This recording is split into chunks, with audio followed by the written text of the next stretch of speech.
Hello everyone, good morning and welcome back to our channel Manoj lifestyle. তোমরা সবাই কেমন আছো? আশা করি অনেক ভালো আছো, আমরা খুব ভালো আছি। তো চলে আসলাম একটা নতুন ব্লগ ভিডিও নিয়ে। তো কালকে হলো রাখি, আর আজকে কী বার? আজকে রবিবার। তো আজকে যাচ্ছি হচ্ছে আমার চেক আপ আছে, আজকে 3rd চেক আপ। তো চেক আপ করতে যাচ্ছি আর রাখি মিষ্টি কেনাকাটা করতে যাচ্ছি। তো আমি আর মা যাচ্ছি। তো কী কী কেনাকাটা করি সেটা তোমাদের সাথে শেয়ার করবো, তোমরা দেখতে থাকো।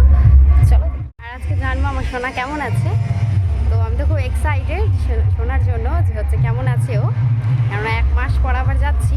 তো যাই হোক, কী কী করছি তোমাদের সাথে পুরোটা শেয়ার করবো, তোমরা দেখতে পাচ্ছ। এই যে মাম্মি রেডি সেট তো। সো ফাইনালি গাইস, আমার তো চেক আপ করা হয়ে গেছে। এবার রাখি কিনতে চলে আসলাম, রাখিটাকে সব কেনাকাটা করে দেন তারপরে বাড়ি। তো দেখতে থাকো। Next day.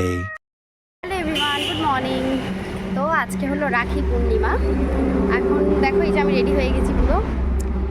এটা আমার দিদি দিয়েছিল এই কুর্তিটা, তো এটাই ভাবলাম এটাই পরে নেই আজকে, তাই এটা পরে নিলাম।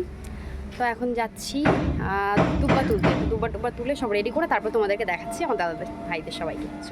গাইজ, এই যে দেখো, ওখানে আছে ধান, দুব্বো আর শলাই। এই যে এগুলো হলো আমার রাখি, আর এই যে প্রদীপ। এখানে সব খাওয়া দাওয়ার সব রাখা হয়েছে। আর এখানে ওই যে আমার বড়দি আর ওটা বড়দা। তো ফার্স্টে বড়দাকে পড়াবে, মানে সবাইকে বড়দি আগে পড়াবে, তারপরে ছোটদি পড়াবে, তারপরে আমি পড়াবো। তো আমরা 3 বোন এখানে আছি আর ওরা 3 ভাই এখানে আছে। আমার বড়দা আছে, ছোটদা আছে আর আমার ভাই আছে। তো তোমরা দেখতে থাকো।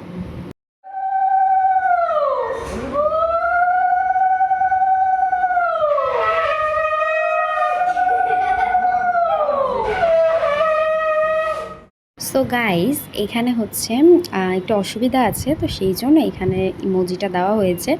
তো তোমরা কিছু মনে করো না। এই যে দেখো, আমি আমার বড়টাকে এখন রাখি পড়াচ্ছি। তো এখানে ইমোজিটা জানি না কতক্ষণ থাকবে, অনেকক্ষণই থাকবে। একটু অসুবিধার জন্য ইমোজিটা দেওয়া হয়েছে, না হলে এমনি দিতাম, কিন্তু এমনি দেওয়া যাবে না। তো যাই হোক, জানি না কোন দিন দিতে পারবো ইমোজি ছাড়া। তো দেখা যাক, তোমরা দেখতে থাকো। এখন আমি আমার বড়টাকে রাখিটা পড়াচ্ছি, তারপর ওদিকে ছোটদি ভাইকে পড়াচ্ছে, আর তারপরে কি হচ্ছে আমরা দেখতে থাকো। চলো। তো যাই হোক, এখানে আমার বড়দাকে রাখি পড়ানো হয়ে গেছে। তারপরে এই যে আমার ছোটদাকে পড়াচ্ছি, আর আমার ভাইকে পড়ানোটা দেখাতে পারলাম না, একটু অসুবিধার জন্য, যেটা বললাম তোমাদেরকে আগে। তো যাই হোক, তারপরে তোমরা দেখতে থাকো। চলো।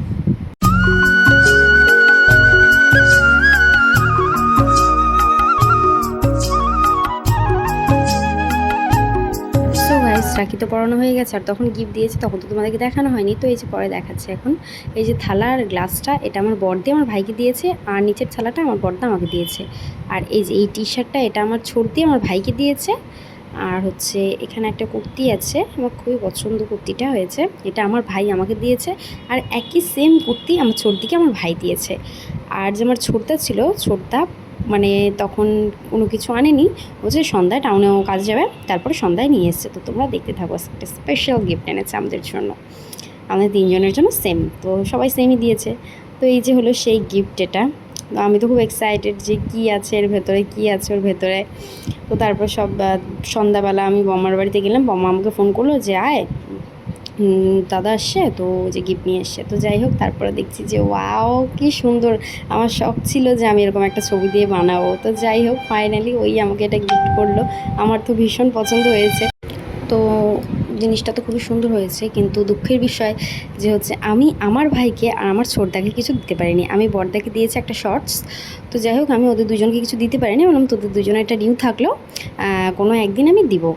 তো দেখি কি ভালো লাগে, ছেলেদের তো চট করে কিছু পাওয়া যায় না, তাই আর কি কিছু আনতে পারিনি। আর তো যাই হোক, পরে এনে দিব। তো ভালো লাগলে like, comment, share, subscribe. Love you all.